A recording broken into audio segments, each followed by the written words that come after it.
बात यह है कि 3 काली मिर्चों का एक टोटका देने लगी हूँ। ये मौसम ऐसा है कि इसमें अक्सर गर्म ठंडा एसी से बाहर निकले हैं, उसे निकले तो एक हो जाता है ना, जुकाम हो जाता है, अचानक से छींकें आती हैं, रनिंग नोज है, जितना मर्जी रनिंग नोज है, ये आजमा लेना। सिर्फ 3 काली मिर्चें मुंह में डाल के दांतों के साथ इस तरह थोड़ा सा इसको चबा लें, चबा के 3 काली मिर्चें, ठीक है, दांतों के साथ हल्का से इसको दबा के और एक घूंट सिर्फ पानी के साथ आप निगल लें, फौरन आपका जो रनिंग नोज है ना, जो बहुत पानी बह रहा है, फौरन से बंद हो जाएगा। आजमा के देख लेना आज ही। वाह, हाँ, 3 काली मिर्चें। 3 मिनट की ब्रेक है जल्दी। नाज़रीन वेलकम बैक। आपका फेवरेट सेगमेंट शुरू होने जा रहा है जिसमें आपके लिए ही सारी चीज़ें होती हैं। मतलब वो हम कहते हैं ना कि कुछ बातें हम अपने लिए भी कर लेते हैं, मगर यहाँ ये सेगमेंट में सारी बातें सिर्फ आपके लिए होती हैं। मेरे पास हैं नईमा राव जी, जो कि ख़ास तैयारी करके आती हैं और काफ़ी इंफॉर्मेशन के साथ आती हैं, काफ़ी रिसर्च के साथ आती हैं, और ऑथेंटिक वो रिसर्च जो हमारे तक नहीं पहुँची हुई होती उसके बारे में नॉलेज हासिल करके फिर उस पर प्रैक्टिकल अपने तजुर्बों को जो है ना मर्ज करके तो आपके सामने वो एक जो है ना चीज़ लेकर आती है। तो एक हमने इनके साथ बात की तो हमने बोला कि बरसात का मौसम चल रहा है, तो इसमें जो इश्यूज़ होते हैं, स्किन के दाने वगैरह निकल आते हैं, एलर्जीज़ बहुत हो जाती हैं अलग अलग किस्म की, कुछ बच्चियों को भी, कुछ बड़ों को भी, किसी भी एज के। तो वो अलग अलग टाइप की जो एलर्जीज़ हैं वो उससे किस तरीके से बचा जा सके और कौन कौन सी एलर्जीज़ होती हैं। दूसरा, इस बरसात के मौसम में छिपकलियों की भी दौड़ जो है ना, हमारे उनका मुंह जो है हमारे घरों की तरफ हो जाता है। फिर छोटे छोटे कीड़े मकोड़े, ऐसे कीड़े मकोड़े जो हमने कभी नहीं देखा, है ना। मैं अमूमन, आपको पता है, जब फराल को छेड़ती हूँ तो मैं फराल को बड़े मज़े से बोलती हूँ, पूछ रही होती हूँ कि तुमने कभी कीड़ी कवानी का दूध पिया है? कीड़ी कवानी का दूध समझ आ रहा है? कोई कीड़ियों का भी दूध पीता है? यार, उस किस्म की कीड़ियाँ देखने को मिलती हैं। तो अस्सलाम वालेकुम। वालेकुम अस्सलाम। कीड़ी कवानी का दूध और वो जो कीड़ी कवानी जो होती है ना, वो ऐसा जादू करके जाती है, पता भी नहीं चलता आती कहाँ से। हाँ। और ऐसा काट के जाती है कि वो दफ्फड़ जो रैशेस बन जाते हैं ना, वो ज्यादा देर तक जाते भी नहीं है। हाँ। और इस मौसम में और जहाँ पे भी कहीं है, क्योंकि इस मौसम में कभी कोई भी काम करे, ऐसी ह्यूमिडिटी बहुत है, सीलन बहुत है, तो इसमें तो सारे ही कीड़े मकोड़े, इंसान हर चीज से ही कोफत में होता है। सुनो, वो चिपचिप भी शुरू हो गई है। चिपचिप बहुत शुरू हो गई है। उस चिपचिप का ही आज इलाज करेंगे इंशाल्लाह हम। अच्छा। कि हाँ, हमारे घरों से भी और हमारे जहन से भी और ये कि हमारी तबीयत से भी वो चिपचिप दूर हो। देखिए, बारिश होती है रहमत, लेकिन आजकल की बारिश जो है वो जहमत बन गई है।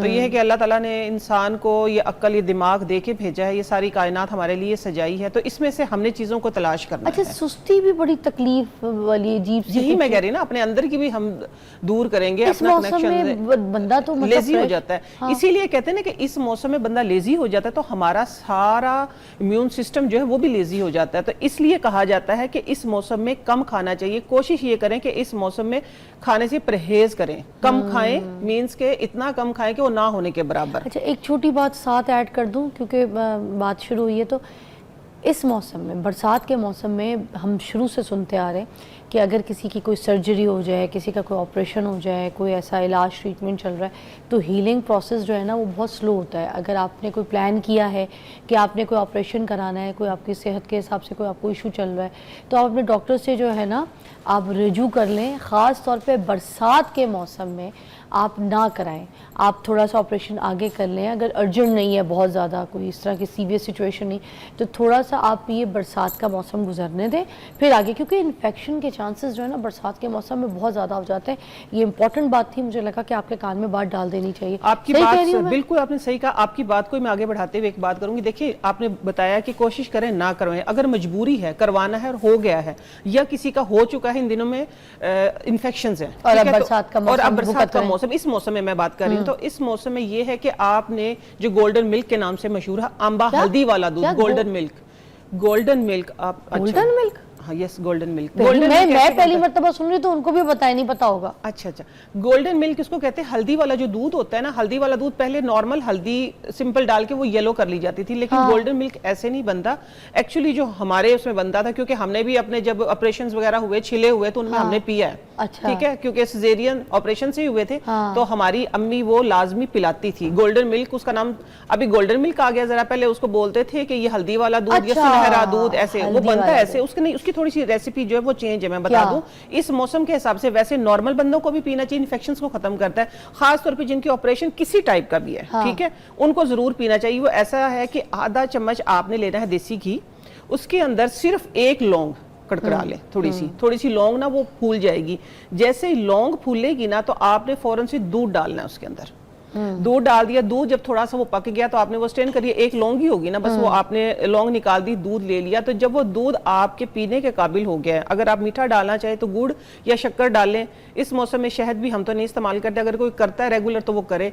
लेकिन बाद में आंबा हल्दी जो होती है, वाइल्ड टर्मरिक जिसको बोलते हैं ना, जो बड़े बड़े कचालू टाइप होती है, ठीक है, आंबा हल्दी आपने जो टीस्पून है उसका चौथा हिस्सा डाले। इंशाल्लाह अगर इन्फेक्शन है किसी किस्म का तो वो भी खत्म हो जाएगा 1 महीने के अंदर अंदर। और अगर आपका ऑपरेशन हो चुका है, आपको कोई इन्फेक्शन हो गया है, क्योंकि अमूमन लोगों को देखने में आता है कि इन्फेक्शन बहुत होते हैं इस मौसम में, अक्सर नाक कान छिदवाते हैं ना, उनको भी बेचारों को देखते नहीं है, पक जाते हैं वो। तो उसके लिए भी, सबके लिए मैं बताती हूँ, ये गोल्डन मिल्क जो है ये एक जादुई काम करता है कि आपने बस बाद में आंबा हल्दी डाल के वो पी लेना है। एंटी इन्फ्लेमेटरी, एंटीबायोटिक सबसे बड़ी। मैं 3 साल से, पिछले मैं 2, 3, 4 बार बता चुकी आपके शो में, पिछले अल्हम्दुलिल्लाह 3-4 साल से मेरे घर में एंटीबायोटिक नहीं आई है। मैं सिर्फ अपने बच्चों को, जैसे अब नवंबर स्टार्ट होगा ना, रात को हमने ग्रीन टी लेनी है, चाय लेनी है, जो भी चीज, चाहे बच्चे कॉफी भी लें, उसमें भी मैं अम्बा हल्दी जरूर डालती हूँ। मैं दूध में ही अम्बा हल्दी डाल देती हूँ। हाँ जी, अल्हम्दुलिल्लाह। उसकी वजह से होता ना गला खराब होता, ना चेस्ट इन्फेक्शन होता आपको, ना सर में दर्द होता। चाय में भी डाल सकते हैं? यस, चाय में भी डालते हैं, चाय में भी डाल के, क्योंकि देखिए अपनी अपनी चॉइस है। टेस्ट बढ़ है, क्या पता अच्छी लगे। नहीं, वो टेस्ट लेस होती है थोड़ी सी। जो दूसरी हल्दी होती है ना, आम सालन वाली हल्दी, उसमें ये होता है कि थोड़ा सा टेस्ट होता है, इसमें नहीं होगा। इसमें टेस्ट होता है। अगर कोई बिल्कुल ही किसी ने ना लियो तो मुझे तो कोई नहीं फील होता, बस मैं तो डालती, मेरे बच्चों को भी नहीं फील होता, हर कोई पी सकता है। हाँ, मेरे बच्चों को भी नहीं फील होता, मेरे बच्चों को भी पता है कि ये है। लेकिन ये बहुत बड़ी एंटीबायोटिक है इस मौसम में, सर्दी के मौसम में, हर मौसम, खास तौर पर बरसात के मौसम में।